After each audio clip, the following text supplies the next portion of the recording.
네, 안녕하세요. 오늘은 그 트레이닝, 밸리데이션 테스팅, 우리나라 말로는 학습 검증 테스트의 개념에 대해서 좀 설명을 드려보겠습니다. 자, 이 부분은 이제 머신러닝 인공지능을 공부하시는 분들은 이제 굉장히 기본적인 개념이거든요. 근데 이제 많은 분들이 헷갈려 하시기 때문에 제가 한번 오늘 좀 설명을 드려보도록 하겠습니다. 자, 오늘 이 슬라이드를 만들어 주신 우리 연구실 장건희 연구원 좀 소개드리고 또 이 자리를 불러 고맙다라는 말씀 전합니다. 이제 뒤에 보시면 알겠지만 굉장히 심혈을 기울여서 만들었거든요. 그래서 저도 이 좋은 자료를 이용해서 최대한 좀 알기 쉽게 여러분들에게 설명을 드려보도록 하겠습니다. 자, 먼저 이제 우리가 분석하려는 데이터를 받으면 데이터를 받고 이제 모델을 만들게 될 텐데 이 모델을 만드는 과정이 크게 학습, 그다음에 검증, 테스트로 나뉜다라고 보시면 돼요. 자, 우리가 이제 모델링이라고 부르는 부분을 모델링이라고 부르는 거를 우리가 세 가지로 나눌 수 있다. 세 가지 단계로 나눌 수 있다. 첫 번째 학습, 두 번째 검증, 세 번째 테스트. 자, 그럼 각 단계마다 사용하는 데이터를 우리가 학습 데이터, 검증 데이터, 테스트 데이터라고 부르는 거죠.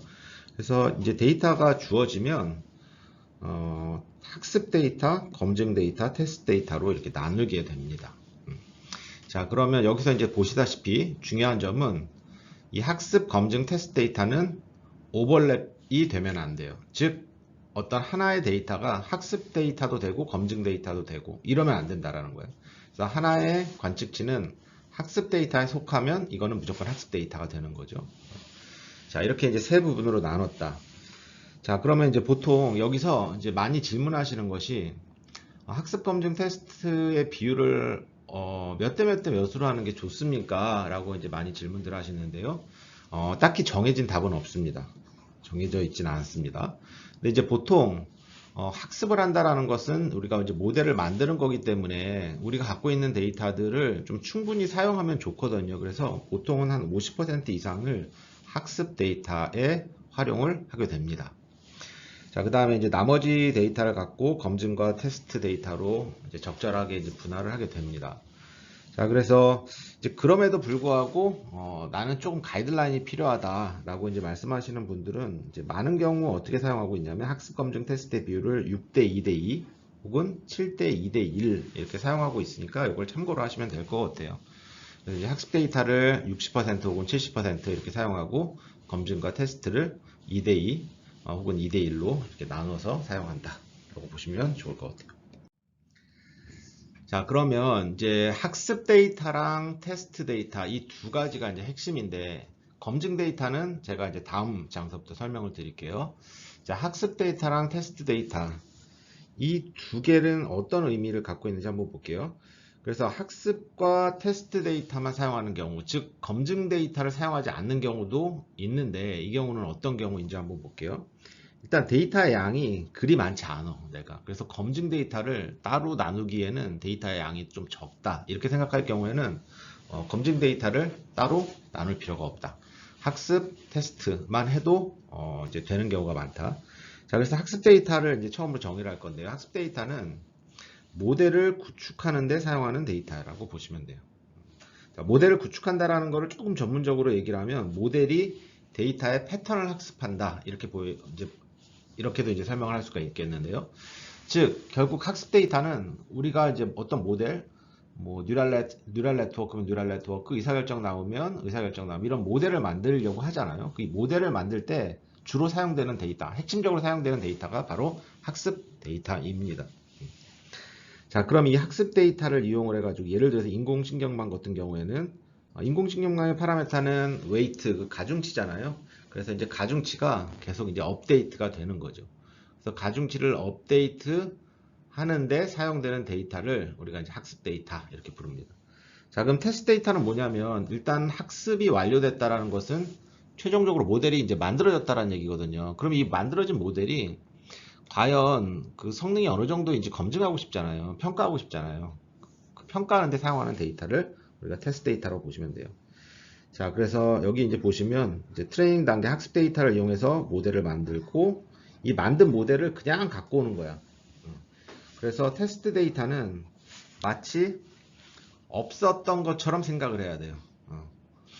우리가 이제 갖고 있는 데이터를 학습 테스트로 나누었기 때문에 테스트 데이터도 있는 거지만 테스트 데이터는 학습에 절대 이용을 하면 안 되는 거기 때문에 이거는 없는 데이터인 양 생각을 하시고 우리가 분석을 하면 된다. 자, 그러면 다시 학습 데이터를 이용해서 만든 모델을 갖고 와가지고 우리가 이제 테스트 데이터를 이용을 해가지고 우리 학습된 모델에 집어넣으면 이렇게 예측 Y가 나올 거잖아요. 맞죠?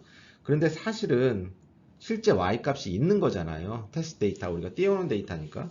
그래서 이 두 개를 비교해 가지고 실제 Y랑 예측된 Y 값의 어떤 차이를 봐서 이제 성능이 좋다 혹은 성능이 조금 떨어진다 이렇게 이제 평가를 할 때 사용하는 데이터를 테스팅 데이터로 보시면 될 것 같아요. 자, 그러면 이제 학습 데이터, 검증 데이터, 테스트 데이터는 무엇인지 한번 볼게요. 자, 학습 데이터는 앞장에서 이미 설명을 드렸어. 모델을 구축하는 데 사용하는 데이터. 자, 그 다음 검증 데이터는 뭐냐면 일단은 테스팅하기 이전에 모델 성능을 사전 점검한다. 자, 여기서는 조금 제가 뭐 이 정도로 설명을 드릴게요. 이제 뒤에 자세하게 설명을 드릴 거니까 사전 점검하고 최적의 모델을 선택한다 라는 용어가 나왔고 하이퍼 파라메타를 튜닝한다. 자, 그러니까 검증 데이터의 용도는 최적의 모델을 선택하고 하이퍼 파라메타를 튜닝하는데 사용된다 이렇게 보시면 돼요. 하이퍼 파라메타를 튜닝한다 라는 것은 하이퍼 파라메타가 이제 여러 개가 있을 수 있는데 하이퍼 파라메타의 최적 조합을 찾는 그런 어떤 과정도 하이퍼 파라메타 튜닝의 어떤 큰 범위 안에 들어간다고 보시면 될 것 같아요.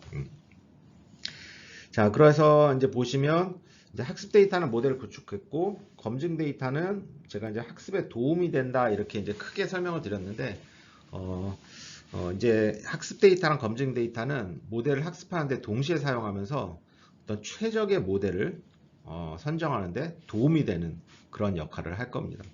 그래서 검증 데이터의 도움을 받아서 최종적으로 학습된 모델이 바로 여기에 들어가서 이제 테스트 데이터를 이용해 가지고 우리가 최종 학습된 모델을 평가한다 라고 보시면 될 것 같아요. 자, 그러면 이제 좀 자세한 설명하기 전에 파라메터하고 하이퍼 파라메터의 차이를 조금 알고 넘어가면 좋을 것 같아요. 자, 이제 파라메터라는 건 뭐냐면 우리가 이제 우리나라 말로는 매개 변수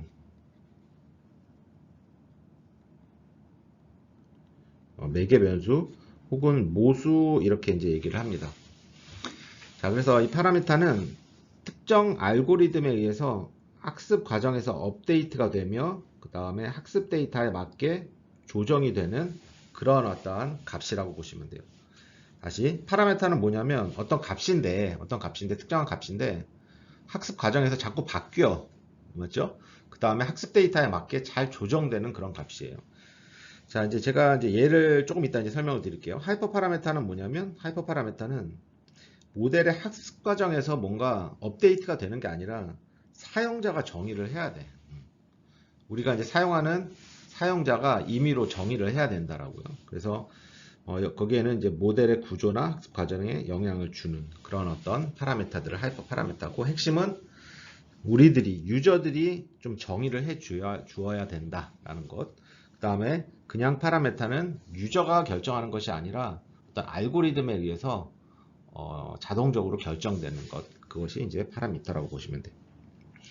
자, 그러면 제가 이제 예를 통해서 한번 보여드릴게요. 인공신경망, 우리들이 많이 사용하고 있는 뉴럴 네트워크는 뉴럴 네트워크의 파라메터는 뭐냐면 가중치예요. 그렇죠?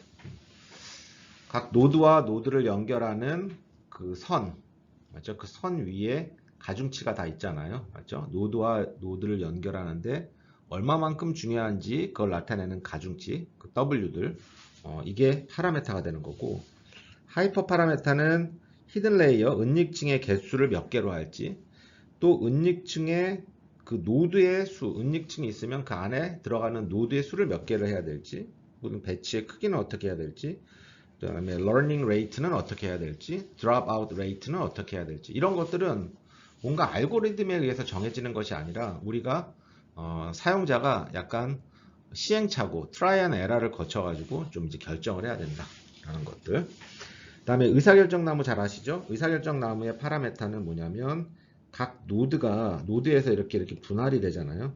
그래서 그 각 노드를 분할하는 데 사용하는 그 분할 변수, 그 다음에 변수가 결정되면 그 변수가 어느 점에서 분지가 될지. 자, 기억하시죠? 여기서 뭐 x1이 2보다 크면 1로 가고 2보다 작으면 오른쪽으로 가라. 이렇게 나오면 이 x1이 분할 변수가 되는 거고 이 2가 분할 점이 되는 거죠. 자, 이거를 우리가 결정을 할 거야. 자, 이거는 어떤 알고리즘에 의해서 결정되는 거니까 이거 파라메타라고 불렀고, 그다음에 유저가 결정, 사용자가 정해야 되는 건 뭐냐면 의사결정나무의 최대 깊이, 의사결정나무의 크기라고 하죠. 디시전 트리의 크기. 그 다음에 뭐 터미널 노드의 개수 이렇게 얘기해도 돼요. 터미널 노드의 개수가 결국 그 트리의 깊이를 결정하는 거기 때문에 터미널 노드의 개수, 그 다음에 최소 분할 데이터 수, 그 다음에 비용 함수의 종류, 의사결정나무에서 많이 쓰이는 게 뭐 지니 인덱스라든지 엔트로피 이런 게 있잖아요. 그래서 어떤 비용 함수를 쓰는지 이런 것들은 다 유저가 결정을 해줘야 된다. 이런 것들을 하이퍼 파라메터라고 그러고, 또 K-nearest neighbor에서는 잘 생각해 보시면 파라메터는 없어요. 파라메터는 없고 하이퍼 파라메터, 유저가 결정해야 되는 게 뭐냐면 K 값을 결정해야 되죠. K가 뭐냐면 number of nearest neighbors잖아요. 그래서 이웃 점들의 개수 정해줘야 되고, 그 다음에 이거는 거리 기반이기 때문에 거리의 종류도 결정해줘야 돼요. 그렇죠? 유클리디안 거리를 사용할지, 뭐 맨하튼 거리를 사용할지, 뭐 마할라노비스 거리를 사용할지 이런 걸 또 결정을 해야죠.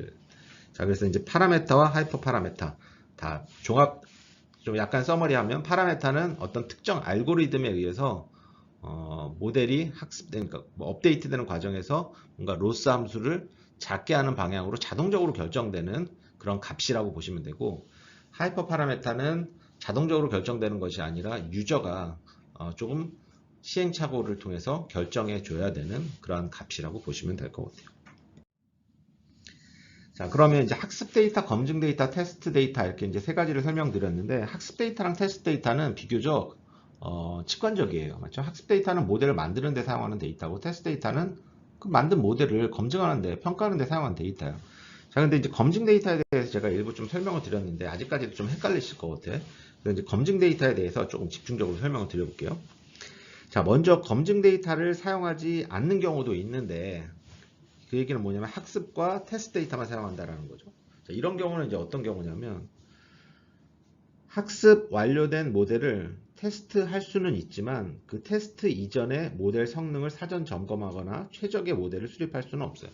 왜냐하면 우리가 검증 데이터를 이용을 하지 않기 때문에, 사실 이제 검증 데이터의 사용 이유가 테스트 이전의 모델 성능을 사전 점검하거나 최적의 모델을 수립하는 건데, 검증 데이터를 사용하지 않으니까 이제 그런 것들을 할 수가 없는 거죠.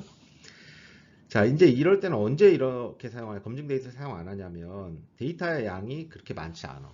그렇죠? 아까도 설명드렸죠. 검증 데이터로 띄워놓을 만큼 데이터가 그렇게 많지 않다라는 거고, 그 다음에 이제 검증 데이터를 사용하는 가장 중요한 거는 뭐냐면 모델의 이제 과적합이라는 건데, 과적합이 나는 그렇게 중요하지 않다 지금.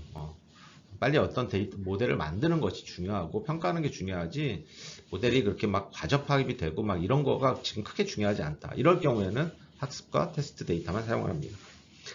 자, 그런데 이제 학습, 검증, 테스트 데이터를 다 사용을 하면 일단 검증 데이터를 이용한다라는 거잖아요. 검증 데이터를 이용하면 더 일반화된 성능을 갖추고 신뢰성 있는 모델을 우리가 확보할 수가 있고, 그 다음에 과적합, 오버피팅을 우리가 막을 수가 있고, 검증 데이터를 통해서. 그 다음에 검증 데이터를 이용해 가지고 하이퍼 파라메터가 이제 여러 개가 있을 수가 있잖아요. 그런 최적의 조합을 찾는다라든지, 또 하이퍼 파라메터가 하나가 있으면 그 값을 어떤 값으로 써야 되는지, 예를 들어서 아까 히든 노드의 개수하면 히든 노드의 개수를 2개로 할지 3개로 할지 4개로 해야 될지, 이런 것들을 다 검증 데이터를 통해서 한번 우리가 검증을 해본다라는 거예요. 그래서 3개의 히든 레이어가 좋구나 라고 생각하면 그걸로 이제 사용을 하는 거죠. 그 3개를 판단하는 데이터가 뭐다? 검증 데이터다. 자, 그러면 이제 여기서 좀 이제 전반적으로 한번 또 설명을 드려볼게요. 자, 학습 및 검증 데이터는 모델의 학습을 할 때 사용하는 거예요. 자, 그 다음에 테스트 데이터는 모델 학습할 때는 절대 이용하면 안 돼. 그렇죠? 이거는 없다 생각을 해야 돼요. 그 다음에 학습이 끝나고 모델이 만들어진 이후에 평가할 때만 사용하는 데이터가 테스트 데이터다. 자, 됐죠? 그 다음에 학습할 때 가중치 업데이트는 오직 학습 데이터에 대해서만 진행을 한다. 그렇죠? 자, 가중치 업데이트. 지금 이제 뉴럴 네트워크를 예를 듣고 있는 거예요. 뉴럴 네트워크는 파라메타 가중치잖아요. 그 가중치를 이제 쭉쭉 업데이트를 할 건데, 로스 값이 작아지는 방향으로 가중치를 업데이트 할 텐데, 이때 사용하는 데이터가 바로 학습 데이터라는 거죠. 그렇죠? 자, 그 다음에 이제 검증 데이터는 학습 도중 최적의 모델을 선택한다. 자, 최적 모델을 선택한다라는 말이 조금 헷갈리실 거예요. 이제 요거는 제가 조금 이따가 또 자세하게 설명할게요. 어쨌든 검증 데이터의 용도는 뭐다? 최적의 모델을 선택하는 데 사용된다. 두 번째, 하이퍼 파라메타 있다라고 했잖아요. 유저들이 결정해야 되는 거. 그 하이퍼 파라메타 튜닝. 어떤 하이퍼 파라메타를 사용해야 될지. 그 다음에 어떤 하이퍼 파라메타의 조합을 사용해야 될지. 이런 것들에 도움을 주는 데이터가 바로 검증 데이터. 자, 그 다음에 이제 비시계열 데이터는 우리가 이제 시간에 따라서 얻어진 데이터가 아닌 경우, 혹은 시간에 따라 얻어진 데이터더라도 시간의 어떤 그 종속성이 그리 크지 않는 데이터들은 분할 전에 일반적으로 데이터를 쭉 섞어요. 섞어서 데이터 순서에 따른 편향을 좀 방지한다. 그래서 이건 이제 셔플링 이렇게 얘기를 하는데요. 이따 섞어. 자, 그런데 이제 시계열 데이터 같은 경우에는 이 순서가 되게 중요한 거잖아요. 그렇기 때문에 섞으면 안 돼. 막 섞으면 순서가 뭉개지는 거니까 그러면 안 되고. 그래서 이 시계열 데이터 같은 경우에는 셔플링을 하면 안 되고, 과거 데이터를 학습 데이터로 사용해야 되고, 그 다음에 미래 시점의 데이터를 우리가 테스팅 데이터로 사용을 해야 된다. 그 순서를 잘 고려해야 된다라는 것을 제가 이제 좀 말씀드리고요. 자, 이제 네 번째는 많은 분들이 실수를 하시는 건데, 그래서 제가 중요 이렇게 표현했어요.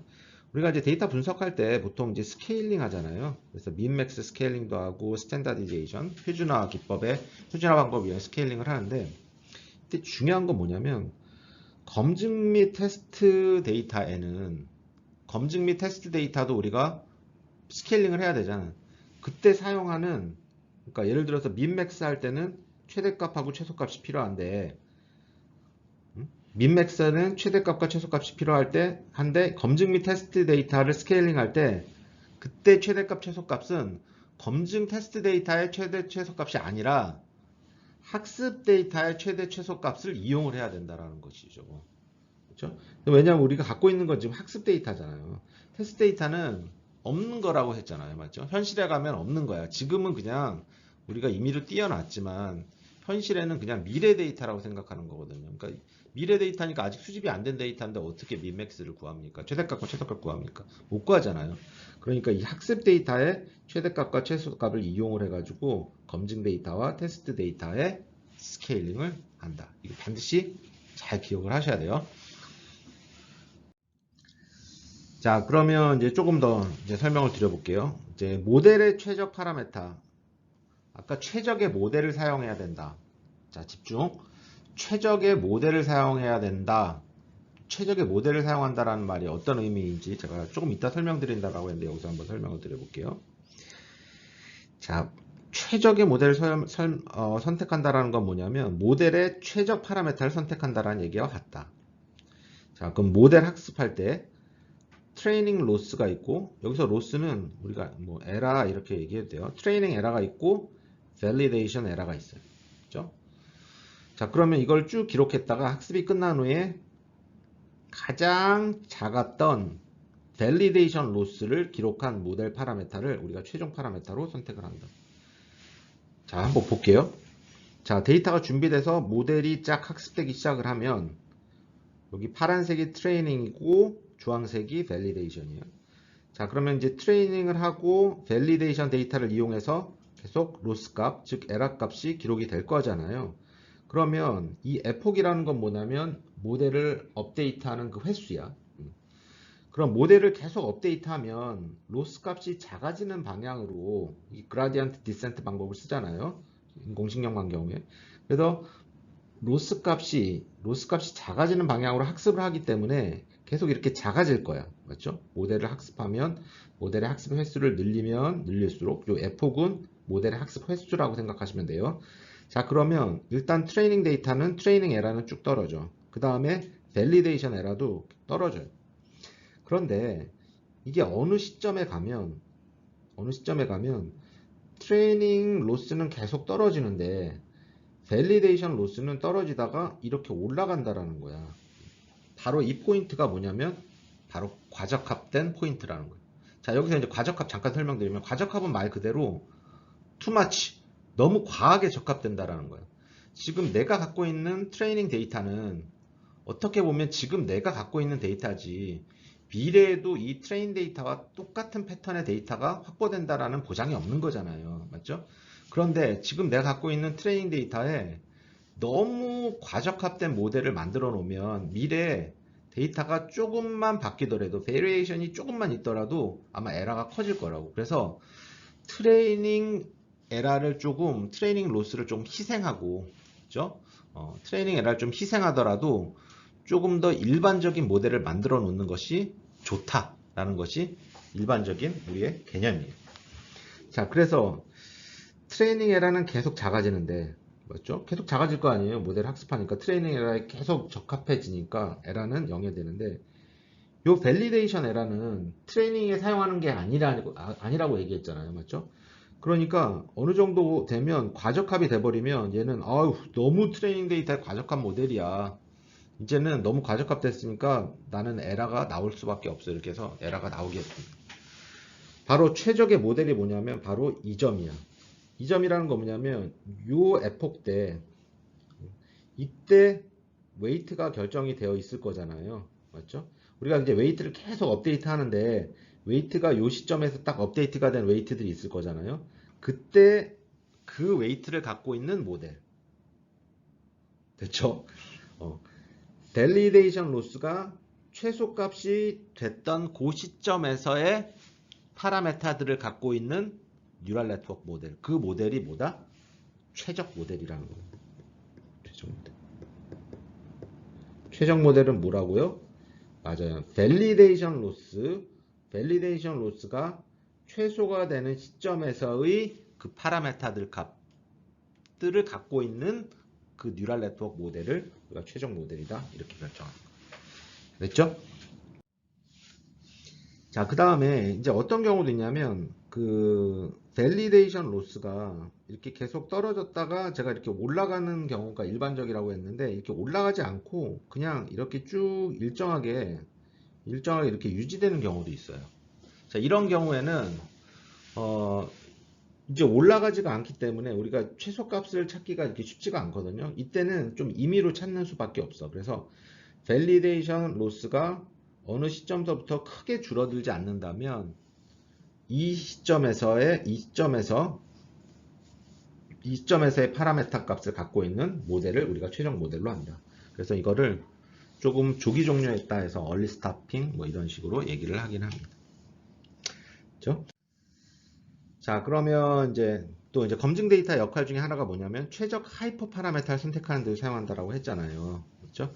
그래서 인공식물학 같은 경우에는 아까 뭐라고 했습니까? 은닉층의 수, 히든레이어의 수, 그다음에 히든레이어 안에 들어가 있는 노드의 수, 뭐 배치 사이즈, 러닝 레이트, 드랍 레이트 이런 것들이 이제 있는데, 이런 것들을 우리가 또 검증 데이터를 통해서 정하게 됩니다. 자, 이건 이제 어떻게 정하는지 한번 볼게요. 자, 여전히 지금 이제 밸리데이션 로스는 노란색 계열이고, 그 다음에 이제 트레이닝 로스는 파란색으로 우리가 표현했어요. 그래서 첫 번째 하이퍼 파라메타 조합 이렇게 얘기를 했어. 자, 첫 번째 하이퍼 파라메타 조합이라고 하면 예를 들어 볼게요. 그러면 은닉층의 순을, 예를 들어서 요거는, 요 첫 번째는 은닉층을 2개로 하고, 그 다음에 각 은닉층의 노드의 개수는 각각의 뭐 4개. 뭐 이렇게 사용하는 우리가 구조를 사용할 수도 있잖아요. 그게 이제 첫 번째 조합이라는 거지. 그 다음에 뭐 두 번째 조합은 은닉층의 수의 개수를 뭐 3개, 노드의 개수는 뭐 6개 이렇게 늘릴 수도 있는 거고, 그렇게 해서 이제 여러 개의 조합을 우리가 일단 고려를 해 놓는 거예요. 자, 그러면 이제 첫 번째 조합에 대해서 똑같이 이 첫 번째 조합, 이 스트럭처를 갖고 있는 뉴럴 네트워크 모델을 가지고 트레이닝 로스와 밸리데이션 로스를 보는 거죠. 그래서 요런 값이 얻어졌어. 그렇죠? 그다음에 두 번째 조합을 통해서는 또 이렇게 주황색이 얻어지고, 또 세 번째, n번째 조합에서 이렇게 얻어져. 자, 그러면 여기를 한번 보세요. 이거는 지금 밸리데이션 로스만 모아놓은 거예요. 그러면 이 노란색, 그 다음에 조금 연한 주황색, 아주 진한 주황색, 요 세 개 중에서 가장 밑으로 깔린 게 뭐냐면 가장 진한 주황색이라는 거죠. 그럼 일단은 요 m개 조합 중에서는 이 n번째 조합, 요게 제일 좋다라는 거예요, 일단. 맞죠? 그래서 왜냐하면 제일 밑으로 내려왔으니까 로스 값이 제일 적으니까. 그래서 이 조합을 사용하고 이 조합 안에서 파라미터는 아까 그 웨이트는 아까 밸리데이션 로스가 가장 최소가 되는 요 지점에서의 그 파라메타를 갖고 있는 뉴럴 네트워크 모델을 사용한다라는 거지. 그렇죠? 자, 그래서 이제 하이퍼 파라메타는 이 조합이 너무 많지 않습니까? 맞아요. 그렇지만 이 모든 조합을 다 사용할 수는 없어요. 그렇죠? 그래서 우리가 이제 임의로 몇 개의 조합을 이제 결정을 해놓고 그걸 이제 쭉 테스트를 해보기도 하고요. 근데 이제 조합이 너무 많고 이걸 일일이 다 하기가 어려우니까 이제 최근에는 이거를 자동으로 막 조합을 만들어 가지고 자동으로 쭉 이런 이제 그림을 그려 가지고 이런 조합이 가장 이 데이터에는 좋다. 물론 완전한 옵티말은 아니겠죠. 왜냐하면 우리가 모든 조합을 다 하기는 그건 불가능한 거잖아요. 그래서 나름 좀 의미 있는 조합들을 딱 가지고 우리가 이렇게 비교를 한 다음에 거기서 이제 최적 조합을 찾고, 최적 조합을 찾았다는 거는 최적의 스트럭처를 찾았다라는 거잖아요. 그 스트럭처 내에서 또 어떤 파라메타를 가지고 있는 값이 제일 좋을까, 그걸 찾는 것이 이제 이 과정을 거친다. 자, 그 다음에 이제 그 K-fold cross validation이라는 게 있는데, 자, 이거는 뭐냐면 지금 학습 데이터랑 검증 데이터 이용하시는 건 아셨잖아요, 맞죠? 학습 데이터를 이용해 가지고 우리가 이제 모델을 계속 이제 업데이트 해 나가는데, 검증 데이터도 같이 업데이트 해 나가는 거지. 그러다가 검증 데이터가 어느 순간에 다시 검증 데이터에 대한 그 로스 값이 이렇게 커지는 그 시점에서 스탑을 한다라는 거예요. 자, 그런데 이거를 이렇게 데이터가 하나가 있으면 학습 데이터, 검증 데이터를 이런 식으로만 나누면 오히려 또 여기에 과적합된다라는 거지. 그래서 우리가 갖고 있는 데이터들을 학습 데이터, 검증 데이터에 그런 어떤 개수가 우리가 이렇게 나눌 수 있는 그런 어떤 개수가 여러 개가 있잖아요, 맞죠? 그래서 뭐 예를 들어서 첫 번째는 검증 데이터, 요걸 이제 4개로 나눈 거예요, 일단은. 우리가 갖고 있는 데이터를 4개로 나누고, 학습 데이터랑 검증 데이터 4개로 나누고, 처음 3개 부분을 학습 데이터를 이용하고 마지막 부분을 검증 데이터를 사용하고, 두 번째 데이터는 검증 데이터셋을 좀 바꿔보는 거야. 세 번째 부분을 검증 데이터, 나머지를 학습 데이터. 또 세 번째는 두 번째를 검증, 나머지를 학습. 네 번째는 첫 번째를 검증, 나머지를 학습. 자, 이런 식으로 하면 조금 더 뭐라 그럴까, 조금 페어한 거라고 보실 수 있잖아요, 맞죠? 조금 더 일반적이잖아요. 한쪽으로 너무 이렇게 우리가 이제 여러 가지 조합이 있을 텐데, 학습 데이터랑 검증 데이터를 나눌 수 있는 조합이 여러 개가 있을 텐데 이렇게 하나만 사용하면 거기에 조금 과적합될 수가 있기 때문에 이렇게 여러 개를 나눈다라고 보시면 돼요. 자, 그래서 K-fold cross validation의 K는 뭐냐면 학습 데이터랑 검증 데이터 전체를 몇 개로 나누느냐. 자, 요 예제는 4개로 나눈 거야. 그래서 이거를 four-fold cross validation 이렇게 얘기를 하는 거죠. 그래서 이제 K는 뭐 2서부터 시작돼 1은 의미가 없는 거고 2, 그다음에 뭐 3, 뭐 4, 그 다음에 좀 학습 데이터랑 검증 데이터가 양이 좀 많을 경우에는 일반적으로 10fold cross validation을 많이 사용을 합니다. 자, 그러면 각 조합마다 맞죠? 각 조합마다 이런 커브가 나올 거 아니에요. 맞죠? 학습 데이터에 대한 로스와 검증 데이터에 대한 로스가 나올 거고, 또 이 두 번째는 약간 학습과 검증 데이터를 달리 사용했기 때문에 약간 다른 로스 함수가 나타날 거야. 지금 저는 요 네 개가 지금 똑같게 보일 겁니다. 맞죠? 그냥 똑같이 사실 카피를 했어요. 그런데 이제 실제는 요게 이제 조금씩 다르게 나와야겠죠. 자, 다르게 나오면 첫 번째 모델에서의 어떤 그 최종 모델이 나올 거고, 두 번째도 최종 모델, 그 최종 모델이 각각이 나올 거고, 그때 에라 값들이 나올 거잖아요.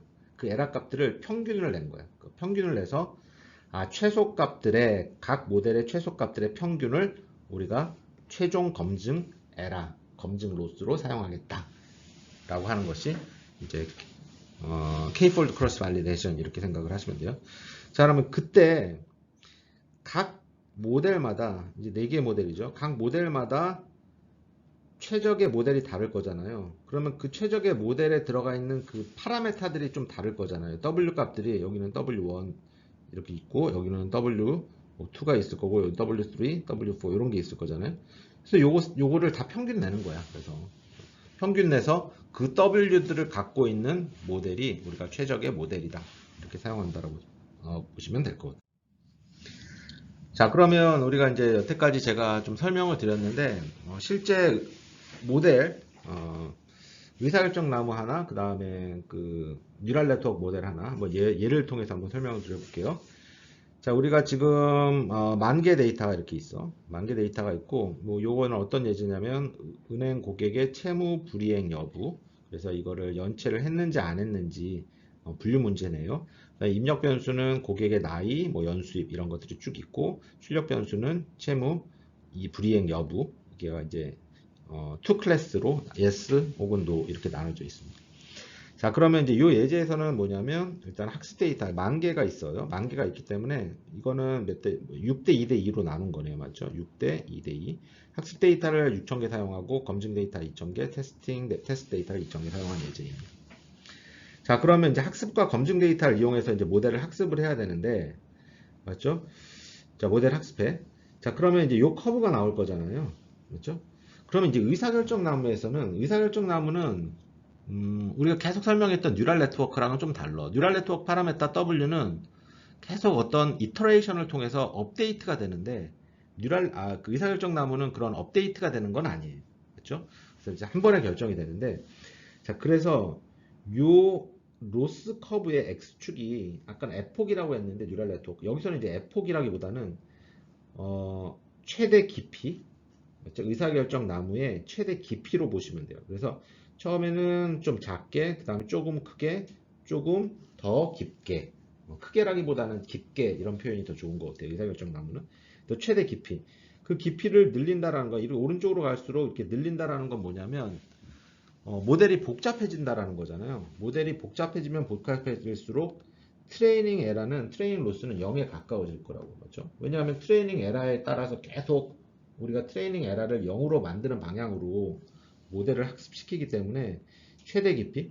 그래서 의사결정 나무 여러분들 기억하시겠지만 우리가 이 최대 크기로 만들 수 있다는 건 뭐냐면 각 터미널 노드에 관측치가 하나씩 들어가게 해놓으면 이거는 무조건 학습 데이터에 대한 로스는 0이 되는 겁니다. 맞죠?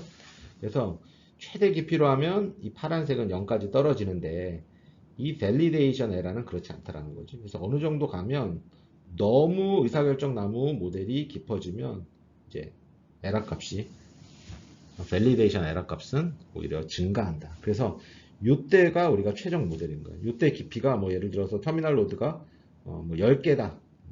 우리가 또 10개, 뭐 11개, 12개, 13개, 뭐 20개까지 합하면 트레이닝 에러는 0으로 만들 수 있는데 그렇게 하면 안 된다라는 거예요. 과적합이 된다라는 거예요.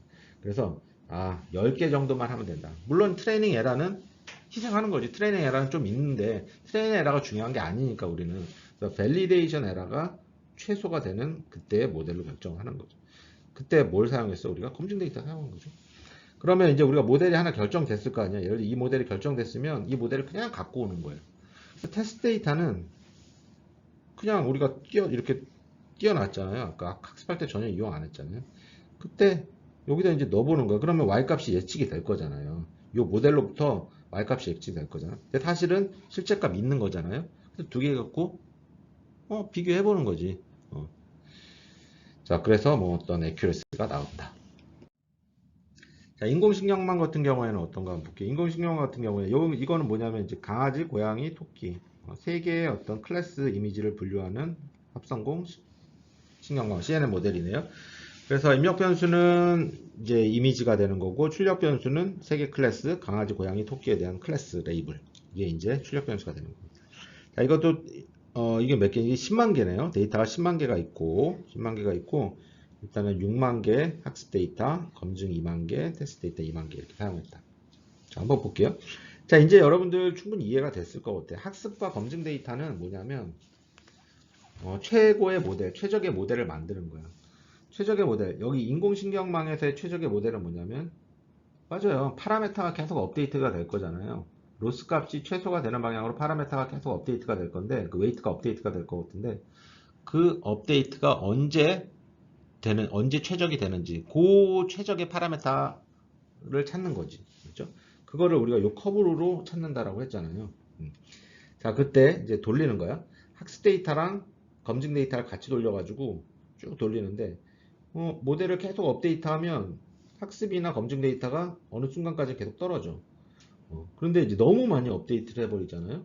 그러면 트레이닝 에러는 계속 떨어지는데 검증 에러는 다시 올라간다. 그래서 우리가 요 지점에 파라메타 값을 최종 모델로 사용한다 하는 것. 자, 그래서 학습과 검증은 최적의 모델을 결정하는 데 사용하는 데이터라고 했어요. 자, 그러면 요 모델, 최적의 모델 결정했으면 그대로 갖고 와. 갖고 와가지고 테스트 데이터를 그냥 집어넣기만 하는 거예요. 인풋으로 집어넣으면 이 모델에서부터 y 햇이 나올 거 아니에요. 맞죠? 강아지, 고양이, 토끼 이렇게 나올 거 아니야. 근데 우리 실제 레이블이 있잖아요. 테스트 데이터에. 그거랑 비교해 보는 거지. 그래서 강아지를 얼마나 잘 맞췄는지. 그래서 총 2만 개 중에서 한 92.5%는 강아지, 고양이, 토끼를 제대로 분류를 했구나 라는 예제죠. 자, 그 다음에 이제 이거를 우리가 이제 학습 검증 테스트 데이터를 6대 2대 2로 나누는데 이거를 이제 우리가 셔플링해서 나눌 거잖아요. 맞죠? 셔플링해서 나눌 건데 그러면 어떻게 할 거냐? 이제 셔플링해서 나눌 건데 이제 셔플링이 여기서 중요한 게 아니라 이제 분류 문제인 경우에는 클래스가 있을 거잖아요. 맞죠? 여기서는 이제 강아지, 고양이, 토끼 이렇게 나오는데 요 클래스 3개가 동일한 비율로 들어가 있다면 크게 문제가 되지는 않지만 뭐 강아지가 좀 많어, 강아지 이미지가. 그 다음에 고양이 이미지는 뭐 30%, 토끼 이미지는 20%뭐 이렇게 있다라고 해봐. 클래스마다 관측제 개수가 좀 다를 수 있잖아요. 이럴 때는 요 비율을 유지하면서 학습 검증 테스트 데이터를 뽑아야 된다라는 거다. 그렇죠? 그래서 요 학습 데이터 6만 개에는 고양이가 5, 강아지가 5, 고양이가 3, 토끼가 2 이런 비율로 들어가게끔 샘플링을 해줘야 된다. 안 그러면 강아지만 뽑힐 수 있잖아요. 강아지가 압도적으로 많을 수 있잖아, 학습 데이터에. 그러면 안 되는 거니까 요 비율을 좀 유지를 하자. 맞아. 그런 것들을 우리가 stratified sampling, 층화 샘플링이라고 부릅니다. 자, 이제 마지막으로 제가 설명드릴 건 뭐냐면 시계열 데이터에서는 이제 어떻게 나누냐면 시계열 데이터는 핵심이 뭐냐면 순서가 중요한 거예요. 순서가 중요하다라는 거는 막 섞으면 안 된다라는 거죠. 시간에 따라 얻어졌고, 자, 여기서 조금만 더 설명드리면 시간에 따라 얻어진 데이터는 모두 순서가 있다. 이거는 틀린 말이야. 시간에 따라 얻어졌다 할지라도 크게 순서가 중요하지 않는 경우도 많이 있어요. 많이 있어. 사실 우리가 얻는 데이터들은 다 시간에 따라 얻어지는 거예요. 100%. 왜냐하면 우리가 시간과 공간 속에 살고 있는 존재이잖아요. 그렇기 때문에 모든 데이터는 어느 정도 시간의 영향을 받을 수밖에 없다. 다만 그 영향도가 큰지 안 큰지를 보는 거예요. 자, 그래서 지금 이제 여태까지 설명드렸던 거는 그리 크지 않는 거, 시간에 따라 얻어졌던 안 얻어졌던 그 순서가 그리 중요하지 않았던 거. 그런데 이제 시계열 데이터, 순서가 중요한 데이터일 경우에는 학습, 트레이닝, 그 밸리데이션, 테스팅을 어떻게 하는지 한번 보세요. 자, 일단은 이제 이거는 모델을 어떻게 만드냐면, 자, 뭐 순환신경망의 예제를 한번 들었기 때문에 순환신경망. 자, 그래서 여기서 입력 변수는 뭐냐면 제조 공정에서 여러 센서인 것 같아요. 센서.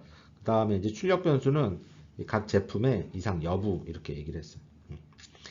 자, 그러면 요 시계열 데이터 요게 이제 RNN 모델을 사용할 때는 보통 요 한 관측치 하나하나가 입력 관측치가 되지는 않아요. 그렇죠? 요 시간 하나하나가 중요한 건 아니니까. 그래서 이걸 우리가 한 뭐 3시점이나 5시점을 하나의 관측치로 본다. 이걸 이제 우리가 윈도우 이렇게 얘기하는데, 그래서 하나의 윈도우가 하나의 관측치, 인풋이 된다라는 거예요. 자, 요 예제는 그 윈도우 사이즈가 3인 예제를 본 거지. 그래서 3마다 이렇게 슬라이딩 해가면서 쭉 바뀌는 그런 예제. 그래서 윈도우 크기 결정하는 것도 우리가 또 유저가 결정해야 되는 거고요. 자, 뭐 이렇게 된다는 거고, 이제 결국 제가 이제 말씀드리고 싶은 거는 요 시계열 데이터에서 학습, 검증, 테스트 데이터는 아까는 이제 셔플링 한다라고 했는데 셔플링 하면 절대 안 돼요, 여기서는. 왜냐면 이 시간이 되게 중요하기 때문에. 그래서 우리가 만개 데이터가 있으면 섞지 말아야 돼. 그래서 초반에 있는 데이터를 학습 데이터로 이용하고, 그 다음에 뒷부분에 있는 거를 테스팅 데이터, 그 사이에 있는 걸 검증 데이터로 이용하면 무난하다. 자, 그래서 이제 학습 및 검증 데이터로 우리가 이제 RNN 모델을 만들겠죠. 그러면 이것도 똑같아, 맞죠? RNN도 뉴럴 네트워크 계열이니까 F폭에 따라서 쭉 여기서 이제 웨이트들 업데이트가 될 거잖아요.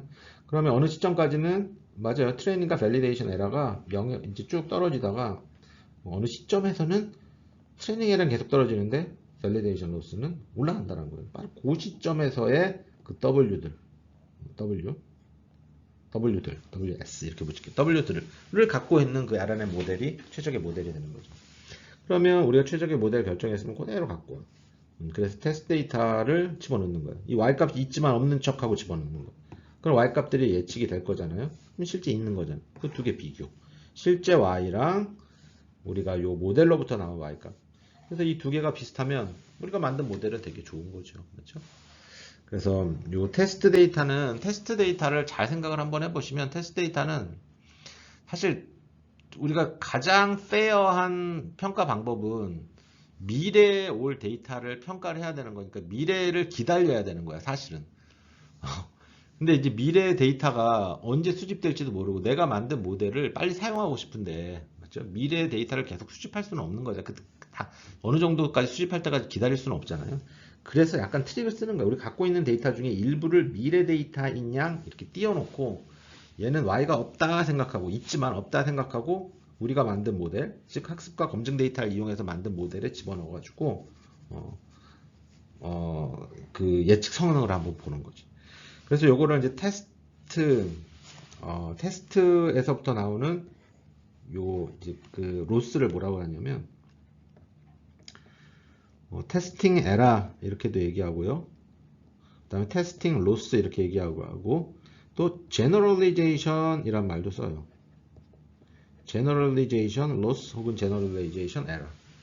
그렇죠? 얼마나 모델이 일반화됐는지. 테스팅 데이터는 모델 만들 때 사용한 데이터가 아니기 때문에 우리가 이 테스팅 에러가 작다라는 거는 내 모델이 꽤 일반화됐구나 라고 얘기할 수도 있는 거잖아요. 그래서 우리가 이제 generalization 이렇게 얘기를 한다.